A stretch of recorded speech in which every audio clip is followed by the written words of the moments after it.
I still remember the way Daniel used to smile, that slow, teasing grin that could light up a room and make everyone around him feel safe. He was my husband, my best friend, and the bravest man I ever knew. The day he died, my world ended. But it wasn't an accident. Someone I loved made sure he wouldn't wake up. My name is Emma Carter, and for years I believed my family would always protect me. My little brother, Adam, was the one person I thought I could trust more than anyone.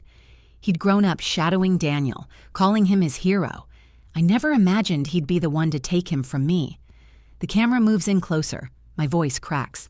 My husband couldn't move a single muscle below his neck, and my own brother used that to kill him. I know that sounds impossible, like some twisted crime show line, but I lived it. Every breath of it. It all started with the accident. Daniel was a firefighter, the kind who'd run into burning buildings when everyone else ran out. One winter night, a floor collapsed under him during a rescue. He fell 3 stories and broke his spine. In one moment, my strong, fearless husband became a quadriplegic. When I first saw him after surgery, his face was pale, but his eyes were alive, still full of that stubborn light. He couldn't move, couldn't even scratch his nose, but he smiled and said, "Guess you're stuck with me now, Em." I laughed and cried at the same time.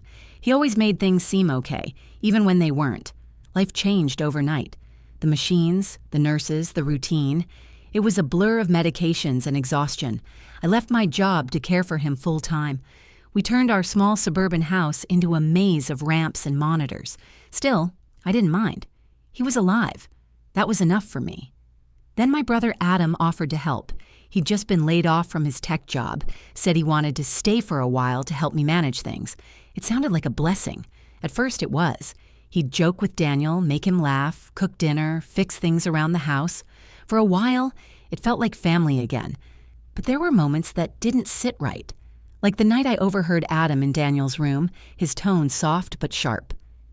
"You've got to think about the future, man. You don't want Em struggling when you're gone. I mean, what if something happens?" I froze outside the door. "When you're gone?" Daniel's voice was faint. "I'm not planning on going anywhere."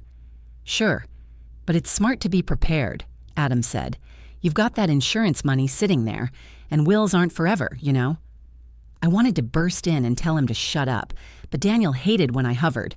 I told myself Adam meant well.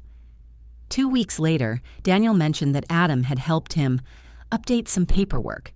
He smiled and said, "It's nothing serious, just peace of mind." I nodded, pretending to agree, but my stomach twisted. Why was Adam involved in my husband's finances? Then came the day everything broke. I came home from the pharmacy to find flashing lights outside the house. The nurse met me at the door, sobbing. Daniel wasn't breathing.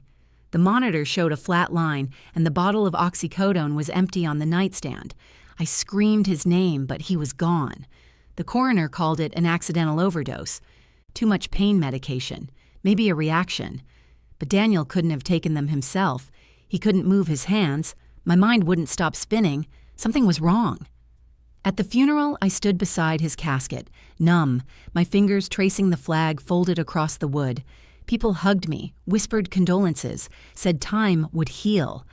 Then Adam leaned close, his breath hot against my ear, and whispered, "Thanks for the insurance money, brother-in-law." For a second, I thought I misheard. I turned to him, and he was smiling, not warmly, but like a man who'd just won.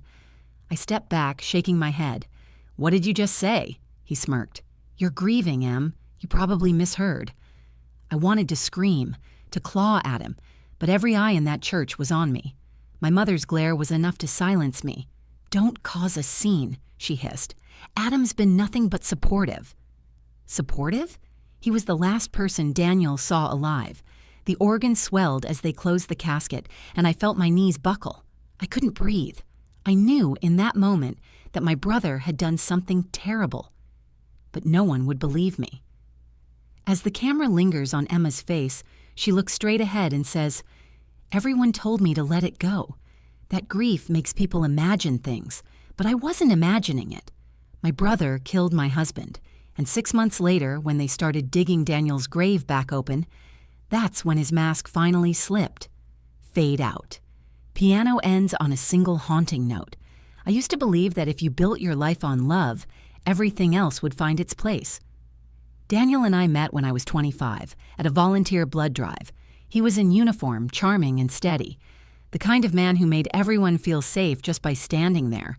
I spilled orange juice on his boots, and instead of getting annoyed, he laughed and said, "Guess that's one way to get my attention." That was Daniel. Patient, warm, impossible not to love. We got married 2 years later in my parents' backyard. I remember the way he looked at me under the twinkle lights, like I was the only person in the world. Back then, Adam was standing right beside him as best man, grinning from ear to ear. My little brother adored him. Everyone did. Life was simple then. Daniel worked long shifts at the fire station. I taught art at the local community center. On weekends, we'd grill in the backyard, play cards with my parents, and tease Adam about his dating life. Then came the night of the fire. A 3-story apartment building. A mother and her 2 kids trapped inside. Daniel ran in before backup arrived. The roof gave out. He saved them, but he didn't come out the same. When I first saw him in the hospital, he looked smaller somehow, like the weight of his courage had crushed him. The doctors said complete spinal cord injury, paralyzed from the neck down. I remember gripping his hand, whispering, "We'll figure it out, okay? Whatever it takes." He blinked away tears. "I'm still here, Em. That's what matters." For a while, I clung to that. The insurance money from his injury was supposed to give us stability. In-home nursing, physical therapy, new equipment. I became his caretaker, his voice, his hands. Every morning, I'd lift him into his chair, brush his hair, help him shave. He'd joke, "You missed a spot, Nurse Emma." And I'd roll my eyes. Well, maybe my patient should stop moving.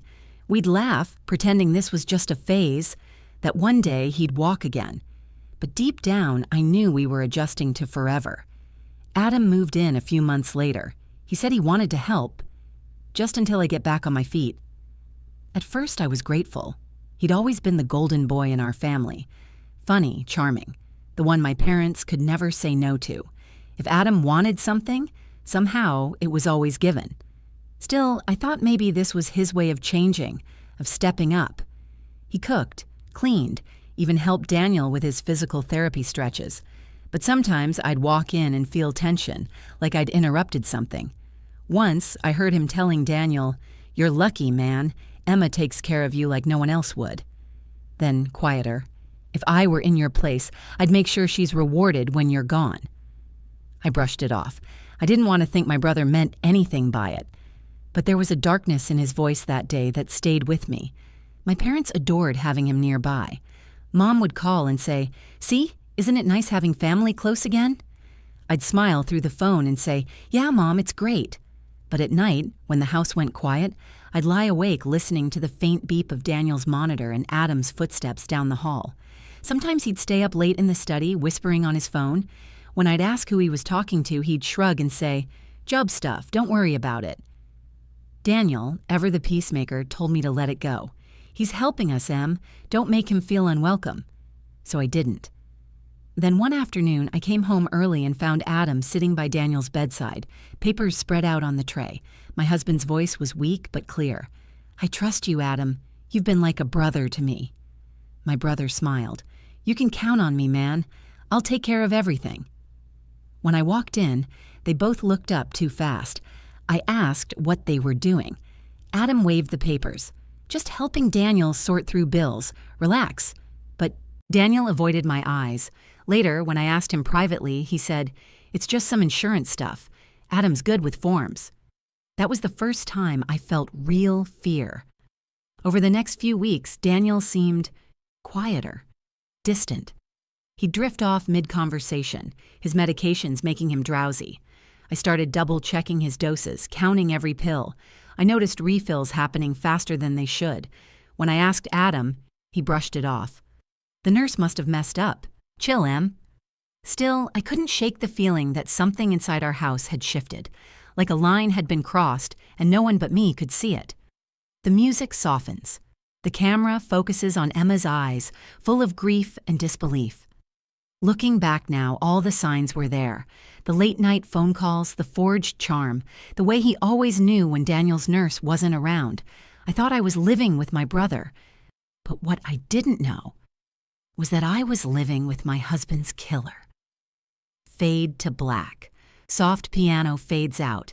They say grief doesn't start when someone dies. It starts when you realize you're losing them, piece by piece. With Daniel, it began quietly. The spark in his eyes that once joked and teased started to fade. His laughter came less often. He slept more. He'd drift mid-sentence and apologize, blaming the meds. But I knew his prescriptions by heart. I measured every pill, tracked every refill, and something didn't add up. One night, I opened the cabinet where I kept the medications. Painkillers, muscle relaxants, antidepressants, all labeled, logged, and locked. The oxycodone bottle was lighter than it should have been. I counted twice. 10 pills were missing. 10. I checked the nurse's log. No record. When I asked her the next morning, she looked confused. "I haven't given him any extra doses, Mrs. Carter. I only administer what's prescribed." I remember my voice shaking. Could Daniel have taken them himself? She frowned. "He can't move his hands, ma'am, not without assistance." That answer hit me like a cold slap. I spent that whole day in a fog.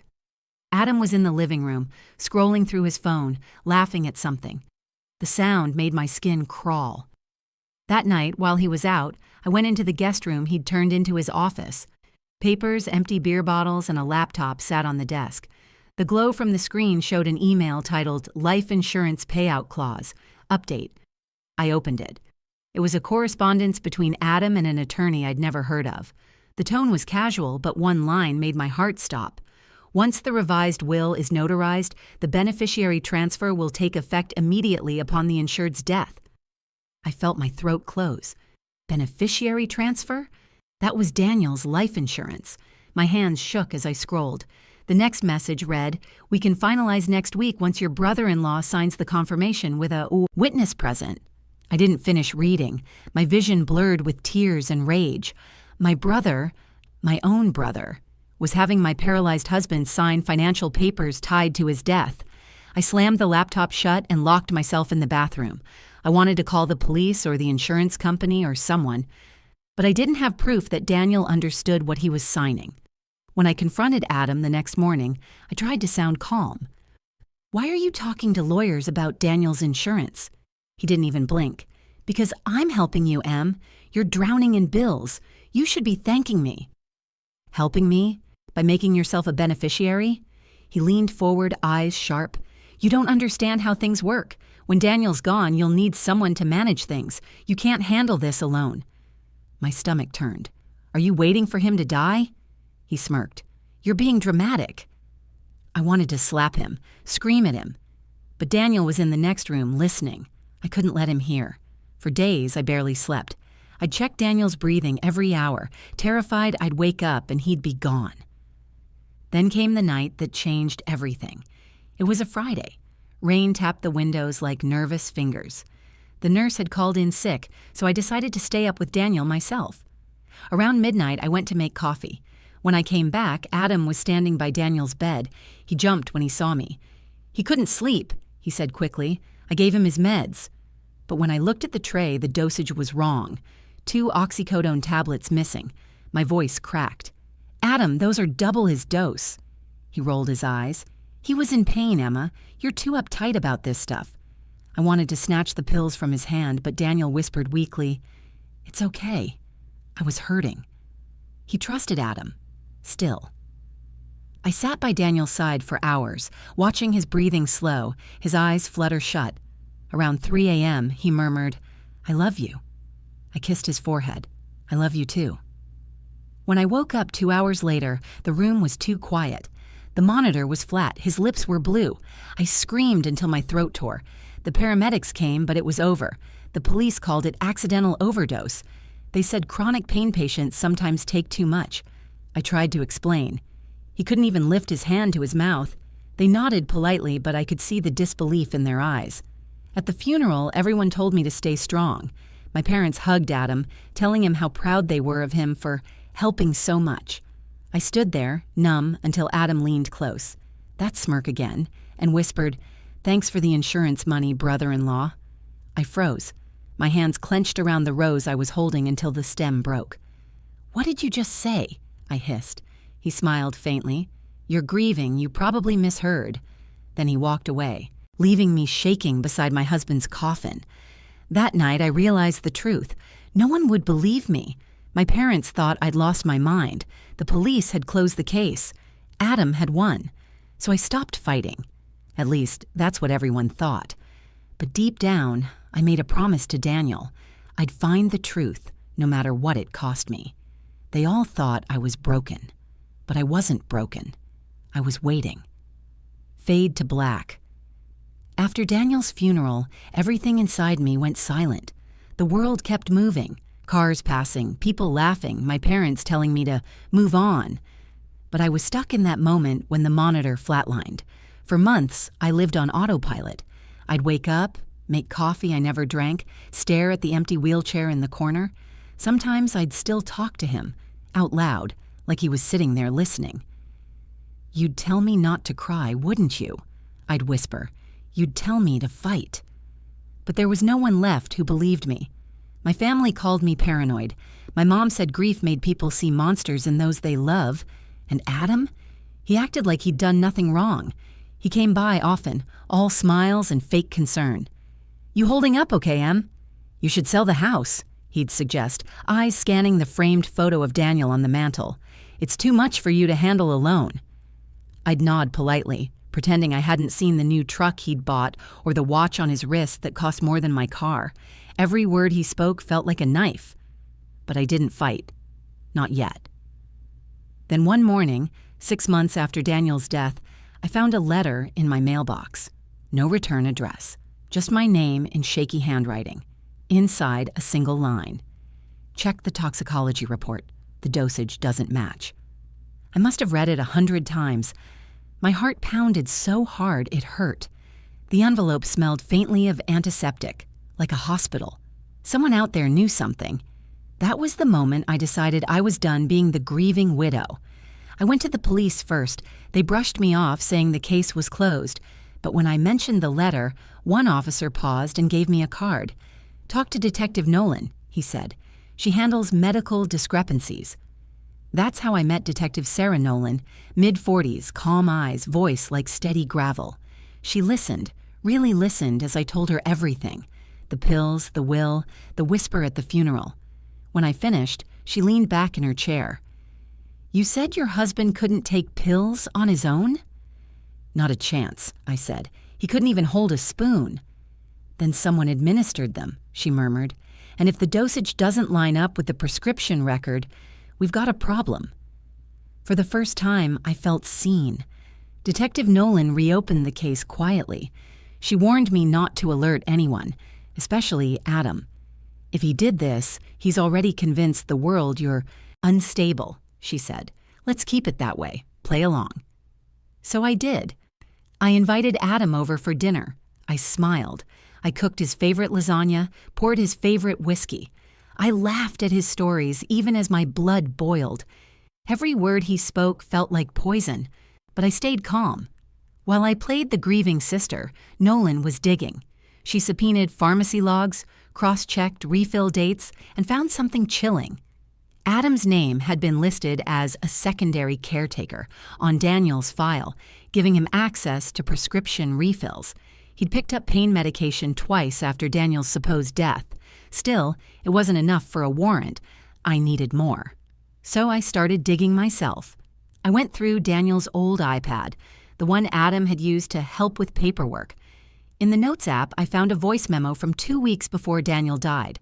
His voice was weak but clear. Adam says changing the will help everyone. I'm not sure, but he says it's best for Emma. I trust him. I listened to that recording over and over until my stomach turned. That trust, that love, was exactly what Adam used to destroy him. When I gave the memo to Nolan, she nodded grimly. "It's enough to push for an exhumation order. If there's residual medication in his system, we'll know." My heart dropped. The thought of Daniel's body being disturbed made me sick, but Nolan's voice was steady. "If you want justice, this is the only way." So I agreed. For 2 weeks, I told no one. I acted normal. I even let Adam believe I was finally healing. Then, the day before the exhumation, Nolan called. "We're going in tomorrow morning. Keep your phone close, and Emma, don't warn him." That night, there was a knock at my door. Adam stood there, pale, sweaty, nervous. "Why are they digging him up?" he blurted. My blood ran cold. How did he know? I stepped back, crossing my arms.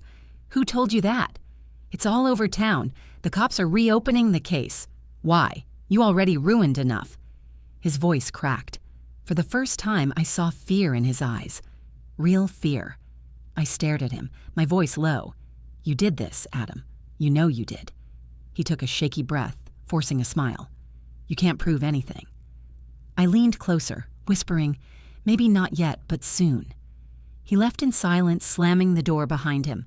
As the rain poured outside, I stood alone in the dim hallway, clutching Daniel's dog tag. The house felt alive again, not with grief this time, but with purpose.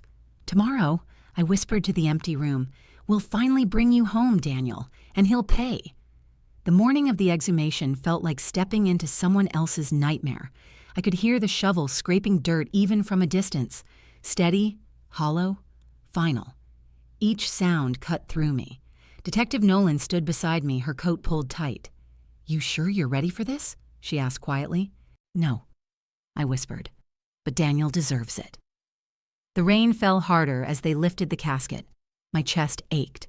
Part of me wanted to scream for them to stop, to leave him in peace, but another part whispered, "This is the only way he'll ever rest."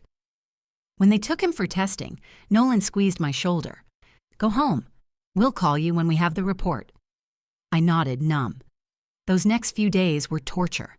Every hour dragged like a lifetime. I barely slept. Adam didn't call or text, but I saw his car parked across the street one night, headlights off, just sitting there, watching. He knew. Then one afternoon, my phone rang. "Emma, it's Nolan. We got the results." I froze. "And?" Her tone was grim. "Your husband's system contained 5 times the prescribed oxycodone dosage, plus traces of alcohol. He couldn't have ingested that on his own." The world went silent. I couldn't even cry. "We also found fingerprints on the pill bottle," she continued. "They match your brother's." For a moment, all the air left my body. Then came a sound, small, broken, half a sob, half a laugh. "You got him." That night, I sat on the floor with Daniel's picture in my hands. "We did it," I whispered. "You can rest now." The next morning, the police showed up at Adam's house. He didn't go quietly. The neighbors said he screamed, called me a liar, shouted that it was all a setup. But when they showed him the evidence, the toxicology report, the fingerprints, the insurance emails, his face went pale. The news spread fast. The same people who'd called me unstable and a gold-digging widow now whispered apologies in grocery store aisles. My parents stopped answering my calls completely. I didn't care. The trial came 3 months later. Camera shifts to a courthouse, marble floors, solemn silence. Emma's voice lowers, reflective but strong. I sat in the front row, clutching Daniel's dog tag in my fist as the prosecutor laid out the facts. Adam had forged Daniel's signature to alter the will. He'd used his caretaker status to refill painkillers illegally. On the night of Daniel's death, he crushed pills into liquid and mixed them with whiskey, knowing Daniel couldn't refuse a drink from his own brother. They played Daniel's voice memo in court. Hearing it again broke me all over. Adam says changing the will help everyone. I trust him. My heart shattered hearing those words echo through the courtroom. Adam sat there, expression blank, like the man who'd once been my brother had disappeared. When the verdict came, it was like the air had been sucked from the room. Guilty, second-degree murder, sentenced to life with possibility of parole after 25 years. Gasps filled the courtroom. My mother broke down sobbing. My father just stared at the floor. Adam turned to me, his face twisted with hatred. "You ruined the family," he hissed. I looked him straight in the eyes and whispered, "You killed it first." For the first time since Daniel's death, I felt still. Not happy, not even relieved, just still. Like the storm inside me had finally quieted. When they led him away, he tried to meet my eyes again, but I turned toward Daniel's parents instead. They were crying, holding each other, thanking me for not giving up. Later, outside the courthouse, reporters shouted questions. I ignored them all. I just stood there in the cold sunlight, holding the folded flag from Daniel's funeral, watching the sky turn blue again for the first time in months. Soft piano begins again, hopeful but heavy. That night, I went home, walked straight into Daniel's room, and sat in his old chair.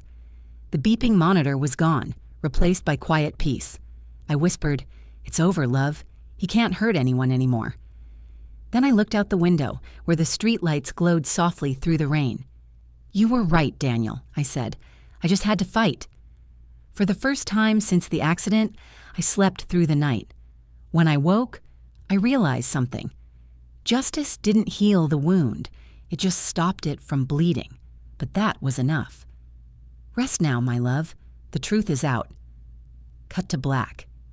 Soft morning light filters through sheer curtains. Piano music returns, gentle, reflective. The camera opens on Emma's hands, setting a cup of coffee on a wooden table. The same house, but now quiet, warm, peaceful. It's strange. After justice comes, you expect life to feel lighter. You imagine yourself smiling again, breathing again. But when Adam was sentenced, it didn't feel like victory. It felt like the silence after a thunderstorm, heavy and still, with broken branches everywhere. I didn't cry that day. I think I was out of tears. For months, I wandered through the house like a ghost. Every room was filled with Daniel. His laughter echoing off the walls, his cologne faint on the pillow, the marks from his wheelchair still pressed into the floorboards. I'd run my fingers along those grooves and whisper, "You left your mark everywhere, didn't you?" But then I'd remember the way he used to talk about hope, about purpose, about never letting tragedy define who you are. Before his accident, Daniel volunteered at a support group for injured firefighters. He'd say, "If I can lift one person's spirit, I've done enough for the day." That's who he was. He lived to help others. And somehow, even in death, he still was. One evening, I found an old journal tucked away in his bedside drawer. Inside were pages of scribbled notes, shaky from his limited hand movement. They weren't about pain or regret. They were plans, ideas for a foundation to help spinal injury survivors find resources, therapy, and community. The last line stopped me cold. If I can't walk again, maybe someone else can. And if I can't save myself, maybe I can still save them. I sat there for hours, tracing the words with my fingertips. And that night, for the first time in a long time, I knew what I had to do. I called Detective Nolan first, not to talk about the case, but to thank her. She told me something I'll never forget. "Justice doesn't erase the pain, Emma. It just clears the road so healing can start." She was right. Over the next year, I used what remained of Daniel's insurance money, the same money Adam killed for, to build something good out of something horrific. I started the Daniel Carter Foundation, a nonprofit that funds therapy equipment and emotional counseling for spinal injury survivors and their families. At first, it was just me, one woman sending out flyers, answering emails from my kitchen table. But it grew. Volunteers came. Donations followed. The first person we helped was a 19-year-old kid named Alex, paralyzed in a motorcycle crash. He reminded me so much of Daniel. I visited him in rehab, told him Daniel's story, and gave him a voice-activated wheelchair bought with our very first grant. When he broke down crying, I realized something powerful. Grief can destroy you, or it can rebuild you. It depends on what you do with it. Camera pans across photos on the wall. Daniel in his firefighter uniform, smiling. Emma standing beside Alex in his new wheelchair. Volunteers at the foundation office. Some nights I still wake up reaching for Daniel, but instead of panic, there's peace. Because now I know. He didn't just die. He lives on in every person we help, every family we lift out of despair. And as for Adam, I haven't spoken to my parents since the trial. They still send letters sometimes, long, guilty explanations I can't bring myself to open. Maybe one day I'll forgive them, but not today. Forgiveness, I've learned, isn't for the person who hurt you. It's for the part of you that deserves peace. Every year on the anniversary of Daniel's death, I visit his grave at sunrise. I bring coffee and black, just how he liked it, and tell him about the new lives his foundation touched. This year, I told him about the young woman who regained her ability to stand with a new exoskeleton we funded. I swear I could almost hear him laugh. "You did it, Em," I imagine him saying. "You kept the promise." I whisper, "I hope you're proud." The wind moves gently through the trees. I take it as his answer. Then, looking into the camera, calm, steady, older but unbroken, I say, "If there's one thing I've learned, it's this. Evil doesn't always come from strangers. Sometimes it wears your family's face, and when that happens, the bravest thing you can do isn't revenge. It's choosing to rebuild, even when the person who broke you wanted you to stay broken." Music rises softly as sunlight breaks through the clouds behind her. Daniel believed that strength isn't about fighting fires. It's about walking through your own. I smile faintly, holding the folded flag close to my chest, and I walked through mine, one step at a time. Grief changes you, but if you let it, it can also guide you home. Fade to black. Soft instrumental music continues. Slow piano, fading warmth. The screen shows Emma walking away from the grave. The light grows brighter, symbolizing peace. Then her voice returns for one final reflection. Some stories don't end with revenge or hate. They end with survival, with strength, with a choice. To keep living when the world gave you every reason not to. Camera fades to her silhouette against sunlight. The words, "In loving memory of Daniel Carter," appear softly on screen. If you've ever lost someone or been betrayed by someone you trusted, remember this: the truth always finds its way to the surface. It might take time, but it comes. If this story touched your heart, don't forget to like the video, share it with someone who needs to hear it, and leave a comment below telling us what part hit you the hardest. And if you love emotional, real-life inspired stories like this, subscribe to the channel and turn on notifications so you never miss a new one.